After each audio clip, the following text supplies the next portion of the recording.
Welcome to exam solution YouTube channel. Dear students, আজ থেকে শুরু হচ্ছে আমাদের ন্যারেশন চেঞ্জ।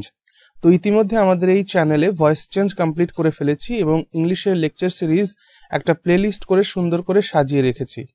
তো আজকের ভিডিও যারা প্রথম দেখছো তাদের বলবো সবার আগে চ্যানেলটা ভিজিট করো এবং সেখানে গিয়ে ইংলিশের লেকচার সিরিজ বলে যে প্লেলিস্টটা করা রয়েছে ওখানে গিয়ে শুরু থেকে শেষ পর্যন্ত ভিডিওগুলো দেখো, তারপর এটা দেখো। ওকে, তো ন্যারেশন চেঞ্জ।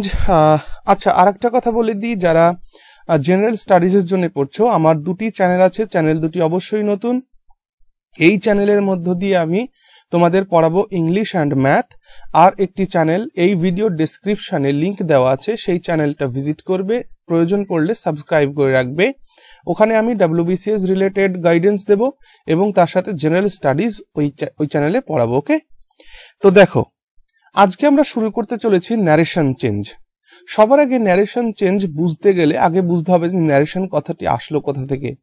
দেখো, NARRATE, ন্যারেট, ন্যারেট থেকে এসছে ন্যারেশন। ওকে, খুব ভালো করে একটা কথা বোঝো, আমি যখন কোনো ভার্বের সঙ্গে ER যোগ করে দিই তাহলে সেটা কিন্তু নাউন হয়ে যায়।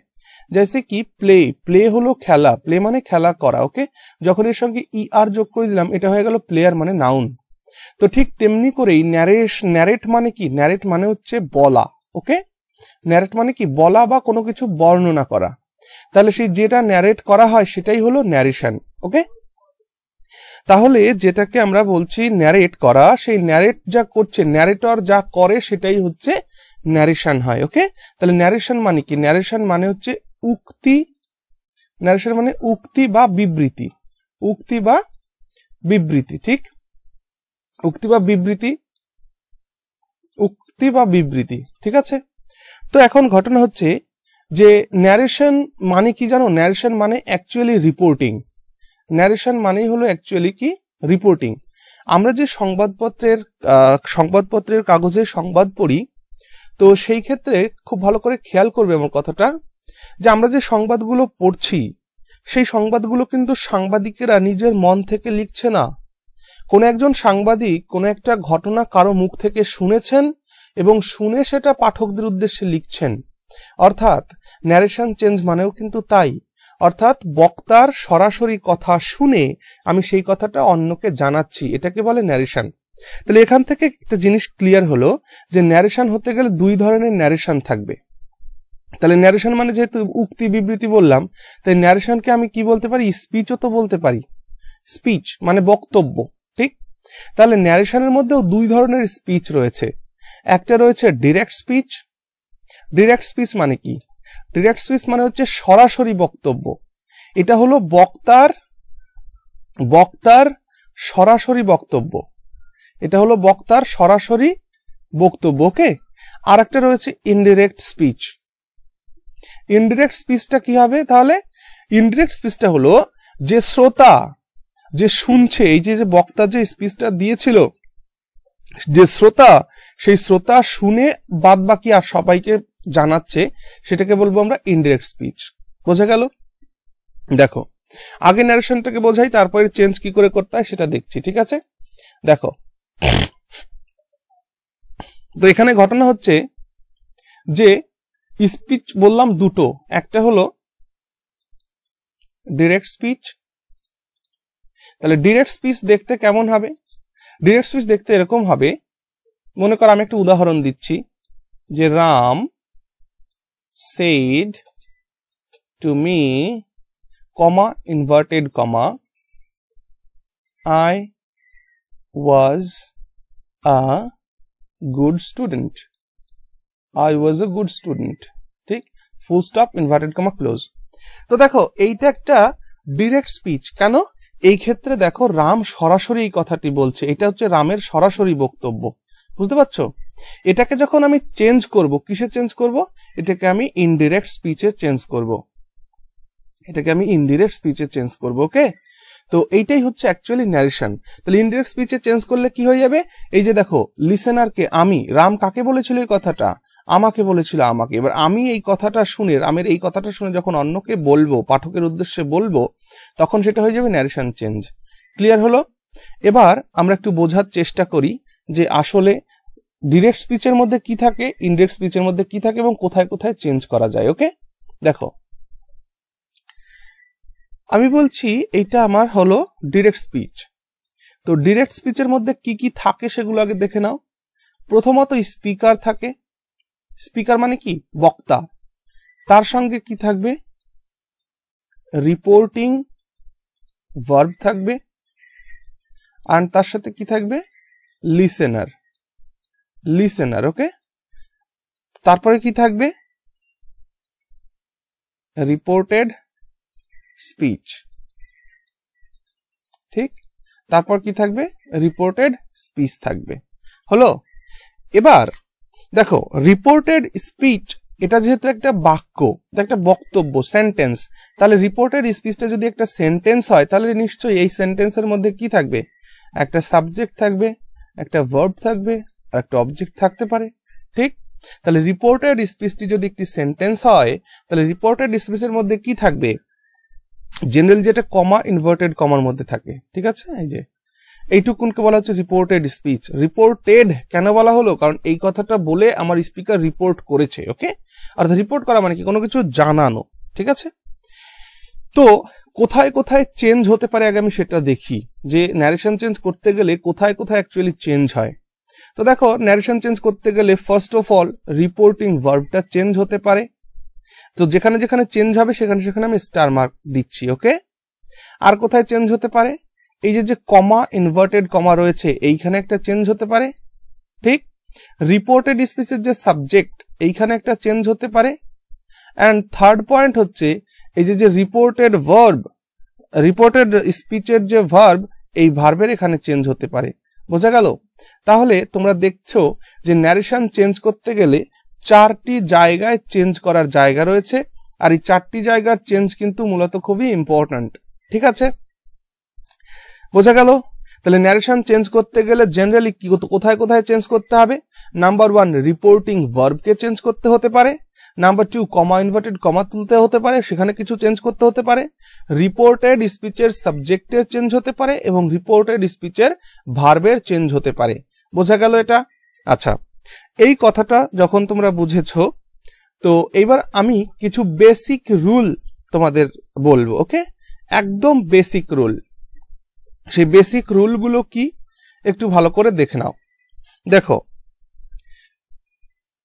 ন্যারেশন চেঞ্জের রুল নাম্বার 1, ঠিক, এটুকুন ভালোভাবে শুধু দেখতে থাকো, আমি পরে এটা আবার আলোচনা করব। ওকে, দেখো রুল নাম্বার 1-এ কি বলছি আমি, রুল নাম্বার 1-এ আমি বলছি যে আমার এই রিপোর্টিং ভার্বটা, আচ্ছা রিপোর্টিং ভার্ব কি একটু পরে, আগের রুলটা দেখে নাও। তাহলে আমি বললাম যে আমার রিপোর্টিং, এগুলো নোট করবে, রিপোর্টিং ভার্বটি যদি প্রেজেন্ট বা ফিউচার টেন্স এ থাকে তবে ডিরেক্ট থেকে ইনডিরেক্ট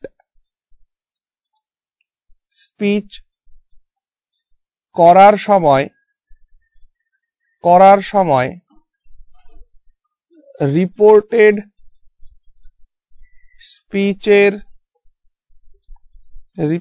স্পিচ এর টেন্সের কোনো পরিবর্তন হবে না। তাহলে ফার্স্ট রুল কি বললাম, ফার্স্ট রুল বললাম এইখানে যে রিপোর্টিং ভার্বটা থাকবে, সেই রিপোর্টিং ভার্বটা যদি প্রেজেন্ট টেন্স বা ফিউচার টেন্সে থাকে তবে ডিরেক্ট থেকে ইনডিরেক্ট স্পিচ করার সময়, অর্থাৎ ন্যারেশন চেঞ্জ করার সময় রিপোর্টেড স্পিচের টেন্সের কোনো পরিবর্তন হবে না, অর্থাৎ এইখানে ভার্বের যে টেন্সের পরিবর্তন সেটা হবে না। এটা গেল ফার্স্ট রুল। হয়েছে? ফার্স্ট রুল হলো। চলো সেকেন্ড রুলে মাথায় রাখবে, সেকেন্ড রুলে কি মাথায় রাখতে হবে, দেখো সেকেন্ড রুলে মাথায় রাখবে রিপোর্টেড স্পিচটি যদি চিরন্তন সত্য কোনো ঘটনা হয়, কি বললাম, এইখানে যে রিপোর্টেড স্পিচ থাকবে সেই রিপোর্টেড স্পিচটি যদি চিরন্তন সত্য কোনো ঘটনা হয়, তোমরা কিন্তু এই রুলগুলো লিখবে, রুলগুলো 1 নাম্বার 2 নাম্বার করে রুলগুলো লিখে নেবে। ওকে, রিপোর্টেড স্পিচটি যদি চিরন্তন সত্য কোনো ঘটনা হয় তবে রিপোর্টিং ভার্ব যে টেন্সেই থাকুক না কেন, যে টেন্স এই থাকুক না কেন, যে টেন্সেই থাকুক না কেন, ন্যারেশন চেঞ্জ করার সময়, ন্যারেশন চেঞ্জ করার সময় টেন্সের, রিপোর্টেড স্পিচের টেন্সের কোনো পরিবর্তন হবে না। রিপোর্টেড স্পিচ এর টেন্স এর কোনো পরিবর্তন হবে না। বোঝা গেল? আমি বলতে চাইলাম এইখানে যে রিপোর্টেড, দেখো প্রথম পয়েন্টে তুমি কি শিখলে, প্রথম পয়েন্টে তুমি শিখলে, জাস্ট শুধু রুলগুলোকে একটু বোঝার চেষ্টা করো, আমি পরে ধীরে ধীরে আলোচনা করছি, এগুলো কিচ্ছু কঠিন নয়। ভয়েস চেঞ্জ থেকে ন্যারেশন চেঞ্জ অনেক বেশি সহজ, ঠিক? তো ভয়েস চেঞ্জ তোমরা যদি ইতিপূর্বে ভিডিওটা দেখে বুঝে থাকো তাহলে ন্যারেশন বুঝতে তোমাদের কোনো অসুবিধা হবে না। তাহলে প্রথম পয়েন্টে তোমরা বললে যে রিপোর্টিং ভার্বটা যদি প্রেজেন্ট টেন্স বা ফিউচার টেন্সে থাকে তাহলে ডিরেক্ট থেকে ইনডিরেক্ট স্পিচ করার সময় রিপোর্টেড স্পিচের টেন্সের কোনো পরিবর্তন হয় না, তাই তো? এবার 2 নম্বর পয়েন্টে শিখলে যে রিপোর্টেড স্পিচটি যদি চিরন্তন সত্য কোনো ঘটনা হয়, অর্থাৎ এই রিপোর্টেড স্পিচটি যদি চিরন্তন সত্য কোনো ঘটনা হয় তবে কি হবে, রিপোর্টিং ভার্ব যে টেন্সেই থাকুক না কেন, এটা প্রেজেন্টে থাক, পাস্টে থাক, ফিউচারে থাক, যেখানেই থাকুক না কেন, যে টেন্সেই থাকুক না কেন, ন্যারেশন চেঞ্জ করার সময় রিপোর্টেড স্পিচের টেন্সের কোনো পরিবর্তন হবে না। 2 নম্বর পয়েন্ট হয়ে গেল। চলো এবার আমরা দেখব 3 নম্বর পয়েন্ট। এখানে এবার আমরা দেখছি 3 নম্বর পয়েন্ট। 3 নম্বর পয়েন্ট কি? 3 নম্বর পয়েন্ট হচ্ছে যে রিপোর্টেড স্পিচ এর সাবজেক্ট যদি ফার্স্ট পারসন হয়, জাস্ট পয়েন্টগুলোকে এবং এই রুল 4টে রুল লেখাবো আমি, ওকে? এই 4টে রুলকে খুব ভালোভাবে লিখে রাখো। এই 4টে রুল হচ্ছে ন্যারেশনের মাদার রুল, ওকে? এর বাইরে আমি কোনো রুল লেখাবো না, আমি শুধুমাত্র এই 4টে রুলই লেখাবো, ওকে? তো রিপোর্টেড স্পিচ এর সাবজেক্ট যদি ফার্স্ট পারসন হয় তবে তা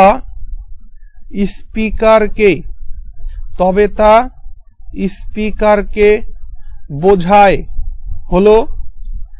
নেক্সট এর সঙ্গেই যদি সেকেন্ড পারসন হয়, অর্থাৎ সাবজেক্ট যদি সেকেন্ড পারসন হয় তবে তা লিসেনারকে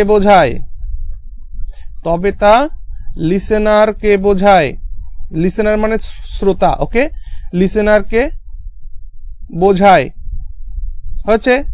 আর যদি থার্ড পারসন হয়, যদি থার্ড পারসন হয় তবে তা অন্য কোনো থার্ড পারসনকেই বোঝায়, অন্য কোনো থার্ড পারসনকেই বোঝায়, ওকে? তো এই 3টে রুল ভালো করে লেখো। দেখো 3 নম্বর রুলে কি লিখলে, 3 নম্বর রুলে তোমরা লিখলে, ভালো করে লিখে নাও, ভিডিওতে পজ করে লেখো। 4টে রুল খাতায় আগে লিখে নাও, তারপরে আগে দেখো। রিপোর্টেড স্পিচের সাবজেক্ট যদি ফার্স্ট পারসন হয় তবে তা স্পিকারকে বোঝায়, ওকে? যদি সেকেন্ড পারসন হয় তবে তা লিসেনারকে বোঝায়, আর যদি থার্ড পারসন হয় তবে তা কি অন্য কোনো থার্ড পারসনকেই বোঝায়। বোঝা গেল? আচ্ছা, এবার খুব ইম্পর্টেন্ট কি, 4th রুল। আমাদের 4th রুলটা খুব ইম্পর্টেন্ট। দেখো একটু আগে ফার্স্ট রুলে তোমরা দেখেছিলে যে রিপোর্টিং ভার্বটা যদি প্রেজেন্ট টেন্স বা ফিউচার টেন্সে থাকে তাহলে রিপোর্টেড স্পিচের টেন্সের কোনো পরিবর্তন হয় না, এটা দেখেছিলে। আচ্ছা, 4th রুলে কি হচ্ছে, फोर्थ रूले रिपोर्टिंग ভার্বটি যদি পাস্ট টেন্সে থাকে, ঠিক পাস্ট টেন্সে থাকে, তবে ন্যারেশন চেঞ্জ করার সময় রিপোর্টেড স্পিচ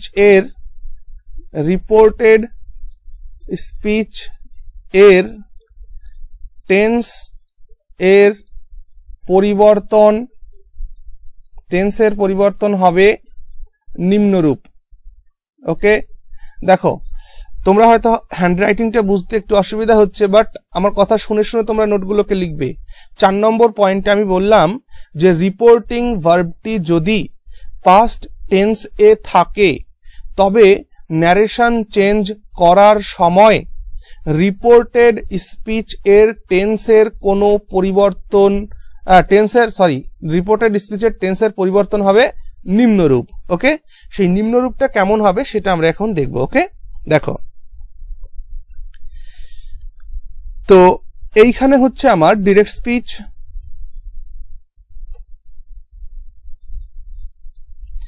আর এইখানে লিখছি আমি আমার ইনডিরেক্ট স্পিচ। তো আমরা ন্যারেশন চেঞ্জ করি কি করে? আমরা ন্যারেশন চেঞ্জ ডিরেক্ট স্পিচটাকে ইনডিরেক্ট স্পিচে কনভার্ট করে দিই, তাই তো? আবার ইনডিরেক্ট স্পিচটাকে কি করি? ডিরেক্ট স্পিচে কনভার্ট করি যদি আমাদের বলে।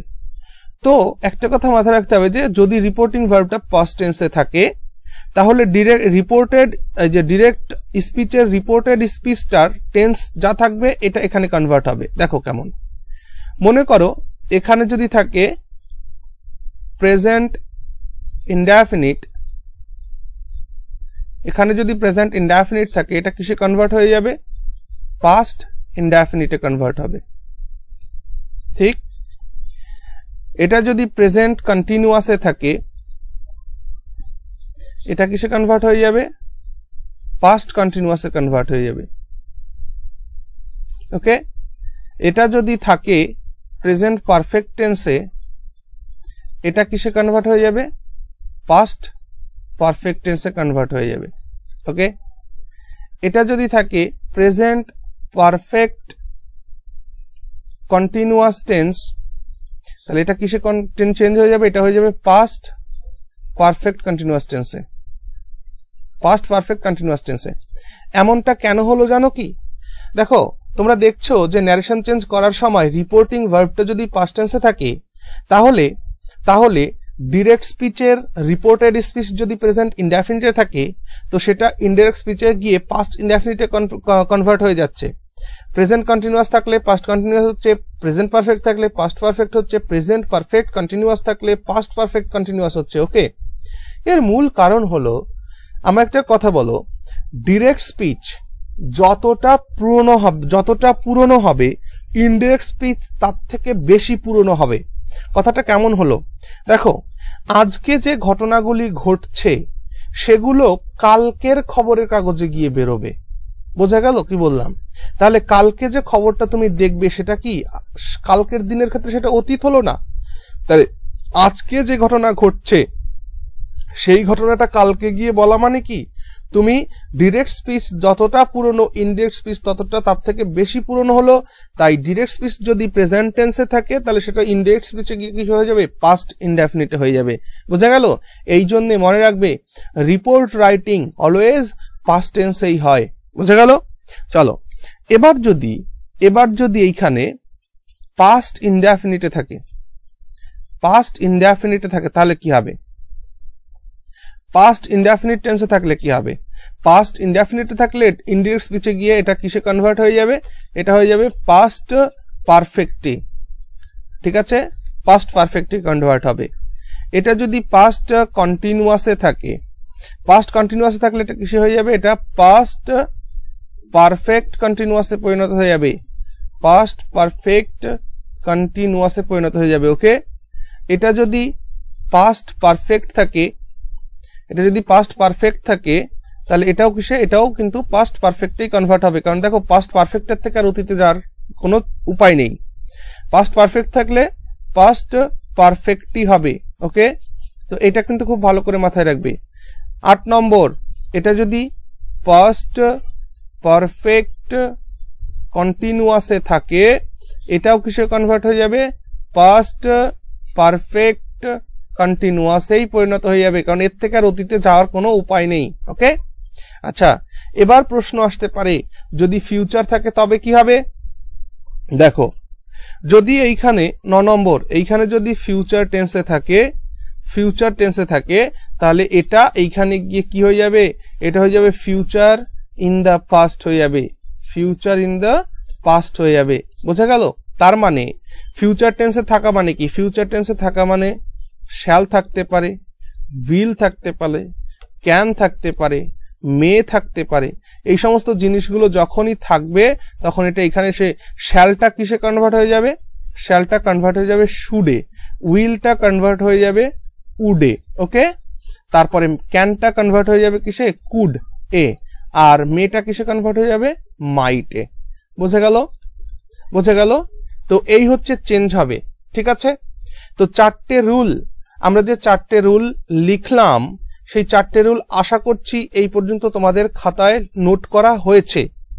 যদি খাতায় নোট করা হয়ে থাকে তবে এবার দেখো, আমি তোমাদের 4টে রুল থেকে কিছু কিছু উদাহরণ দিয়ে বোঝানোর চেষ্টা করছি। ঠিক আছে, দেখো, এই হলো আমার ডিরেক্ট স্পিচ। আমি লিখলাম Ram says to me, comma, inverted comma, I am your best friend, full stop, inverted comma, close। মনে করো ডাইরেক্ট স্পিচে এমন রয়েছে যে Ram says to me, comma, inverted comma, I am your best friend। Ram আমায় বলে আমি হই তোমার সবথেকে ভালো বন্ধু। ওকে, তো এইখানে দেখো, সবার আগে আমি কি বলেছিলাম? কোথায় কোথায় চেঞ্জ হবে?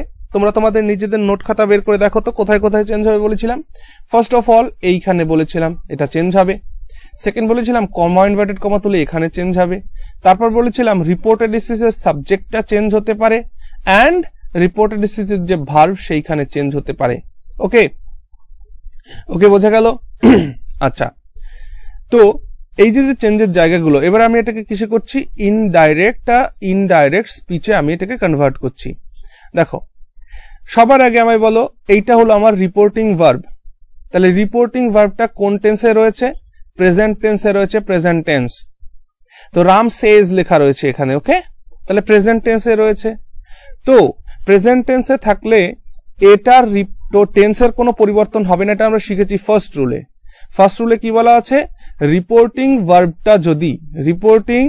ভার্বটি যদি প্রেজেন্ট টেন্স বা ফিউচার টেন্সে থাকে, তাহলে ন্যারেশন চেঞ্জ করার সময় এই যে রিপোর্টেড স্পিচ কোনটুকু? ইনভার্টেড কমার মধ্যে রয়েছে যতটুকু, এতটুকু, এর টেন্সের কোনো পরিবর্তন হবে না। কিন্তু আমার একটা কথা বলো, এইখানে যেহেতু একটা স্টার মার্ক মারবা না, এটা চেঞ্জ হবে। দেখো, একটা কথা আছে, সে মানে হলো বলা, সে মানে কি? বলা। আর সে টু মানে কি? সে টু মানে কাউকে বলা। ওকে, সে টু মানে কাউকে বলা। আর এই সে টু এর মানে TELL, টেল মানেও কিন্তু কাউকে বলা। ওকে, তাহলে সে টু দুটো শব্দের পরিবর্তে আমি যদি একটা শব্দ টেল ইউজ করি তাহলেই হয়ে যাবে। এটা কেন হলো? কারণ তোমরা জানো রিপোর্টিং, ন্যারেশন মানেই রিপোর্টিং। তো ন্যারেশন চেঞ্জ যখন তুমি করছো তখন তোমার মূল উদ্দেশ্য থাকবে বড় বড় জিনিসগুলোকে ভেঙে ছোট ছোট জিনিসে করা। যার কারণেই তো সংবাদপত্রে যেহেতু রিপোর্টিং রয়েছে, তাই সংবাদপত্রে দেখবে যে কোনো ঘটনাকে সুন্দর করে পরিপাটি করে ছোট্ট করে তার সারমর্মটুকু লেখা থাকে। তাহলে রিপোর্টিং এর উদ্দেশ্যই হচ্ছে বড় বড় জিনিসকে ভেঙে ছোট ছোট জিনিস করা।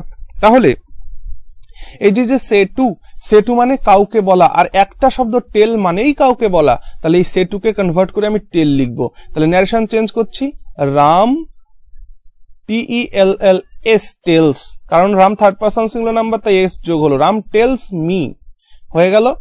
আচ্ছা, রাম টেলস মি হলো। এবার দেখো, কমা ইনভার্টেড কমা তুলবো। কমা ইনভার্টেড কমা তুলে আমি কি করব? এই কমা ইনভার্টেড কমা তুলে নিশ্চয়ই এখানে একটা লিঙ্কার বসাতে হবে। লিঙ্কার মানে কি? যা কিছু যোগ করে দেয়। লিঙ্কার মানে এমন জিনিস যা কোনো কিছুকে যোগ করে। তো দেখো এইটা আমার একটা বক্তব্য আর এইটা আমার একটা বক্তব্য, এই দুটো বক্তব্যকে জুড়ে দেওয়ার জন্য একটা লিঙ্কার দরকার। সেই লিঙ্কার আমি কি বসাচ্ছি এখানে? আমি এখানে বসাচ্ছি দ্যাট। এবার কথা হলো যে দ্যাটটা বসানো কি রুল? আমি বলবো না, দ্যাট বসাচ্ছি আমি কিন্তু গ্রামাটিক্যালি ভাবনা ভেবেই দ্যাট বসাচ্ছি। কেন? যখনই আমি দ্যাট বসাচ্ছি তখনই আমার একটা নাউন ক্লজ শুরু হচ্ছে। ভালো করে বোঝো, আমি অলরেডি ক্লজ তোমাদের করিয়ে দিয়েছি। তো অবশ্যই ক্লজের ভিডিও, এবং এই জন্যই বলেছি তোমরা ভিডিওগুলো দেখলে শুরু থেকে শেষ পর্যন্ত দেখবে লেকচার সিরিজ প্লে লিস্টে গিয়ে। ওকে, তো এইখানে আমি দ্যাট বসালাম কেন? কারণ এখানে ফার্দার আমার একটা ক্লজ শুরু হচ্ছে।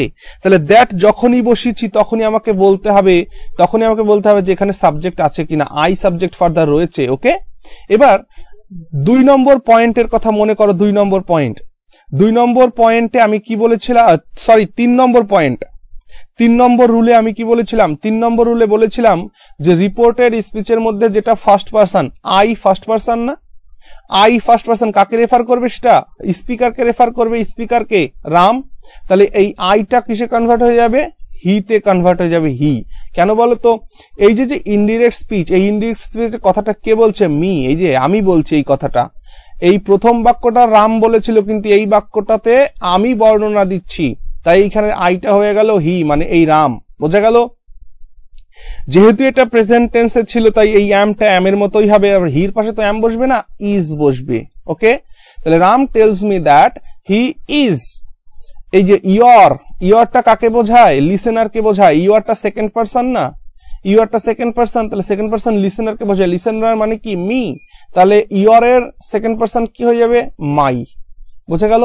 ইয়রের সেকেন্ড পারসন কি হয়ে যাবে? মাই। তারপরে বেস্ট ফ্রেন্ড যেমন আছে তেমন, বেস্ট ফ্রেন্ড, ফুল স্টপ। মনে রাখবে, ন্যারেশন চেঞ্জ করে ইনডিরেক্ট স্পিচ অলওয়েজ স্টেটমেন্ট হয়, অর্থাৎ সবসময় ফুল স্টপ ইউজ করতে হবে। তাহলে Ram says to me, comma inverted comma, I am your best friend, এটাকে ন্যারেশন চেঞ্জ করলে কি পেলে তুমি? Ram tells me that he is my best friend. আশা করছি তোমরা বুঝতে পেরেছো। আবার বলে দিচ্ছি, যে 4টে রুল তোমাদের লেখানো হলো ওই 4টে রুলকে ভালোভাবে পড়বে। ওই 4টে রুল দেখো, এখানে দ্যাট বসালাম কিসের জন্য? ফার্দার আমার একটা সাবজেক্ট আর আমার একটা ভার্ব রয়েছে সেই জন্য। তাহলে যদি এখানে ফার্দার কোনো সাবজেক্ট না থাকতো তাহলে আমি দ্যাট বসাতে পারতাম না। বোঝা গেল? তাহলে কমা ইনভার্টেড কমা তুলে দিয়ে আমি কি বসালাম? দ্যাট বসালাম। ওকে, কেন? এই সাবজেক্ট ফার্দার রয়েছে তাই। তাহলে আই হিতে কেন কনভার্ট হলো? কারণ এই কথাটা যে শ্রোতা, লিসেনার, মি, এই তো তোমাকে শোনাচ্ছে ইনডিরেক্ট স্পিচের কথাটা, ঠিক না? এইখানে মি এর ক্ষেত্রে মি যখন কথাটা বলছে তখন এই আইটা তো আর মি বলবে না যে আই সেড দিস, এটা তো বলেছিল আই না, এটা তো বলেছিল হি। হি মানে রাম। তাহলে এই হিটাকে, এই হিটা হচ্ছে এই যে বেটা রাম। বোঝা গেল? বোঝা গেছে? Very good. 4টে রুল ভালো করে পড়ো। তারপরে আর কি পড়েছিলে? প্রথম রুলের মধ্যেই পড়েছিলে যে রিপোর্টিং ভার্বটা যদি প্রেজেন্ট টেন্স, এটা গেল প্রেজেন্ট টেন্স, যদি ফিউচার টেন্সে থাকে তবে কি হবে?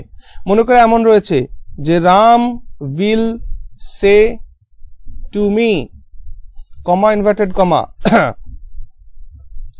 I want your pen.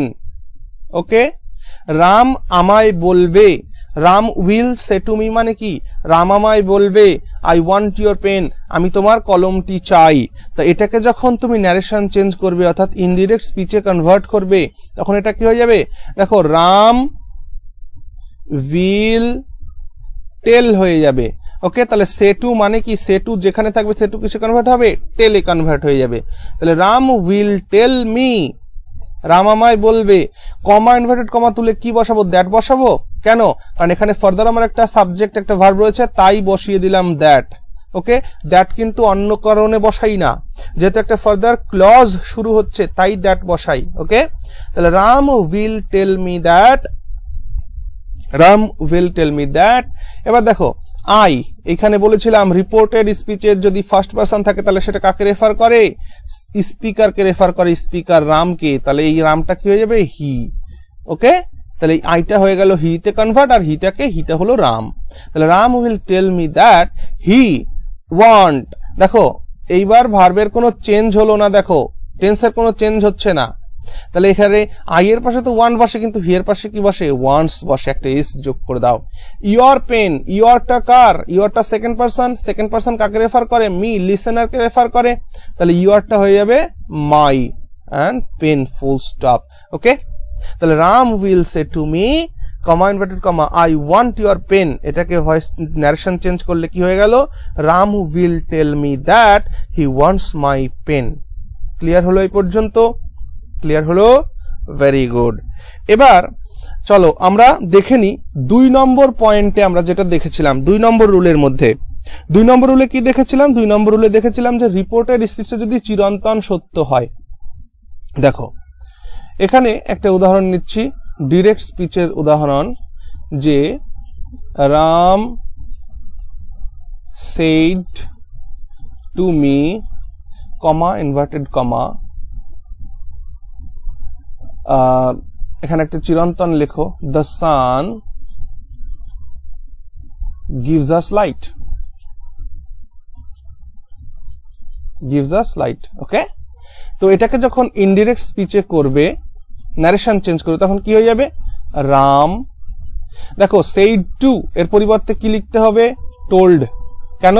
কারণ say to মানে যদি টেল হয়, পাস্ট টেন্সের said to, তাহলে পাস্ট টেন্সের told হবে, তাহলে রাম told me, কমা ইনভার্টেড কমা তুলে কি বসাবো, দ্যাট বসাবো। কেন বসালাম দ্যাট? কারণ ফার্দার সাবজেক্ট ফার্দার ভার্ব রয়েছে, তাই। বোঝা যাচ্ছে? তাহলে Ram told me that the sun gives us light, the sun gives us light, ওকে হলো, the sun gives us light। Clear হলো এটুকুন? তাহলে এইখানে যতই পাস্ট টেন্স থাক, এটা যেহেতু চিরন্তন সত্য, তাই এই গিভস এর টেন্সের কোনো পরিবর্তন হলো না। ক্লিয়ার হয়েছে? এবার চলে এসো ফোর্থ রুল, যেটা আমরা শিখেছিলাম, সেই ফোর্থ রুলের উদাহরণ করবে। এবার দেখো ডিরেক্ট স্পিচের মধ্যে Ram said to me, comma inverted comma, I send you a letter, ওকে। বলছে রাম আমায় বলেছিল যে আমি তোমায় একটি চিঠি পাঠাই, হ্যাঁ, আমি তোমায় একটা চিঠি পাঠাই, ওকে। I send you a letter, দেখো I send এটাকে পাস্ট টেন্স করে দাও, তাহলে বেটার হবে। সেন্ডটাকে, এক মিনিট, সেন্ডটাকে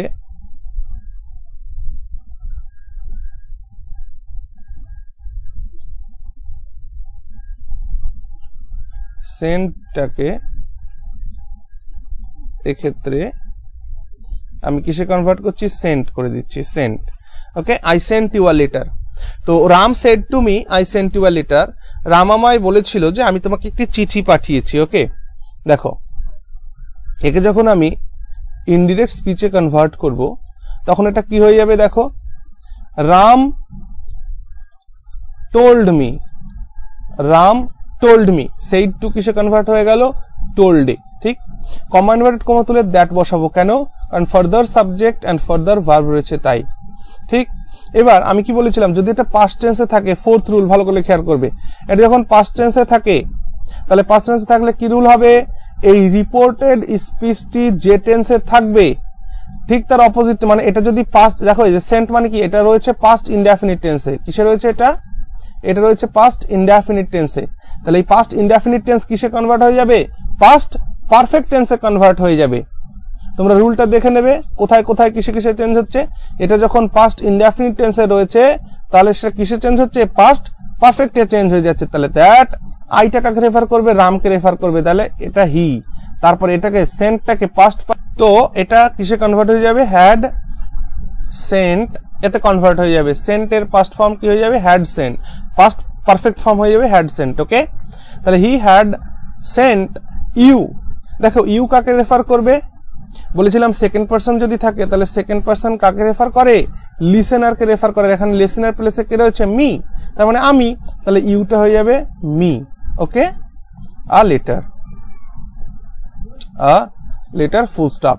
তাহলে Ram said to me I sent you a letter, এটাকে ন্যারেশন চেঞ্জ করলে এটা কি হয়ে যাবে, Ram told me that he had sent me a letter. Okay, বোঝা গেল এই পর্যন্ত? তো এর পরের ভিডিওতে আমরা এই যাবতীয় কোশ্চেনের যত ধরনের কোশ্চেন প্র্যাকটিস করা যায় তো সেই কোশ্চেন প্র্যাকটিস আমরা করব। ওকে, তো আজকে এই কনসেপ্টটুকুন এইটুকুন থাকলো।